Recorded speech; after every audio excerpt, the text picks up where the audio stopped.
كل الصفقات اللي بتحصل في الكورة في الفترة اللي فاتت دي كلها بتتحلل وتتفصص لما تتهري لدرجة انه مستحيل حد فينا ينساها، لكن الكلام ده ما كانش بيحصل زمان، وعشان كده حصل صفقات كتير ممكن نبقى معظمنا ناسيينها تماما. في الحلقة دي هتكلم على لعيبة غريبة جدا اتنقلت لفرق اغرب في صفقات مجنونة ممكن ما يكونش في حد فاكرها خالص. هبدأ بحاجة خفيفة كده، يعني عندك مثلا احمد فتحي نجم الاسماعيلي والاهلي ومنتخب مصر. لا دي مش صورة احمد فتحي بلبس الاسماعيلي زمان، ولكن دي صورته بلبس نادي ارسنال. احمد فتحي في سنة 2004 بعد ما كان ارسنال واخد الدوري من بدون ولا هزيمة، ارسن فانجر جابه ارسنال ولعبوا ماتش ودي مع النادي علشان يشوف هيشتريه ولا لا. وبعدها ب 10 سنين في 2014 ارسن فانجر حاول يشتريه تاني لما ارسنال كان عنده اصابات كتير في مركز باك اليمين، ولكن للاسف في المرتين الصفقه ما تمتش.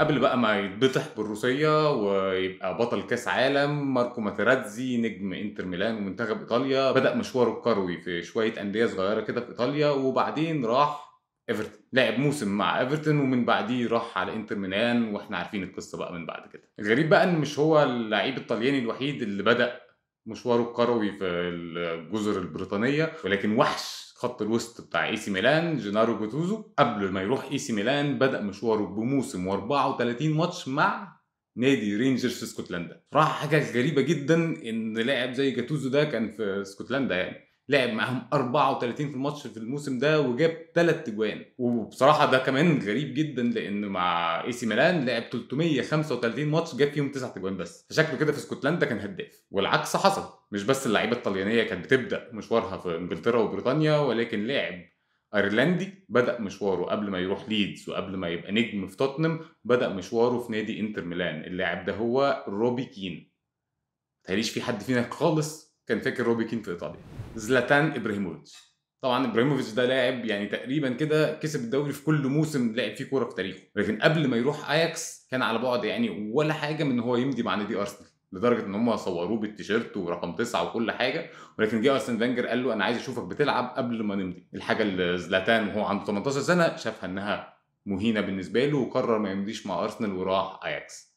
زلاتان في كتابه بيقولوا باللفظ انا كنت متوقع وقتها ان ارسنال يحاول يقنعني ان انا امضي معاه، لان زلاتان مش محتاج يقنع حد. بصراحه عمل مشوار كروي رهيب، بس كنت احب جدا اشوف زلاتان في فرقه فيها اندري بيركامب وباتريك فييرا ممكن يعملوا ايه اكتر من اللي عملوه. لو جينا كده سالنا الناس مين احسن لعيبه خط وسط مدافع في تاريخ دوري انجلترا، هتلاقي ناس كتير هتقول لك باتريك فييرا، وناس تانية هتقول لك لا ده يايا توريه.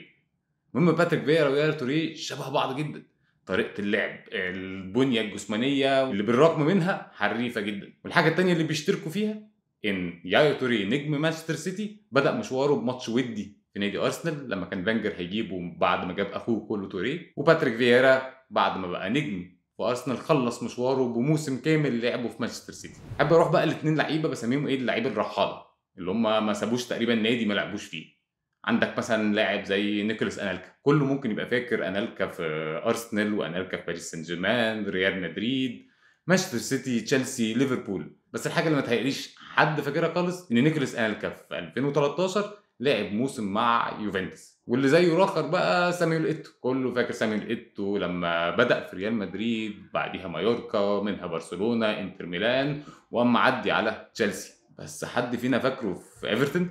خد عندك بقى شويه دول بسرعه كده. فابينو نجم ليفربول قبل ما يجيبوه من موناكو كان لاعب موسم كامل في ريال مدريد، وكمان لعب معاهم ماتش واحد رسمي. فرناندو توريس بعد ما ساب تشيلسي راح سنه ونص اي سي ميلان، لعب فيهم 10 ماتشات ما عملش فيهم اي حاجه غير انه جاب جون في اول ماتش لعب. عندك بقى رئيس دوله ليبيريا جورج ويا اللي في التسعينات بقى اول لاعب افريقي يكسب البالون دور بعد مشوار كروي رهيب في ايطاليا. خلص مشواره بموسم في دوري انجلترا، الموسم ده لعب نصه في تشيلسي ونصه التاني في مانشستر سيتي. اخر لاعب بقى لقيته في الليسته دي هو لاعب معروف اكتر بنظاراته عن اي حاجه عمره عملها في ملعب كوره، ادجار دافيدز اللاعب الهولندي. خلص تاريخه في الكوره في انجلترا، لعب في توتنهام وبعديها راح كريستال بالاس ومن بعديها راح بارنت في الدوري درجه ثالثه عشان يبقى لعيب ومدرب في نفس الوقت.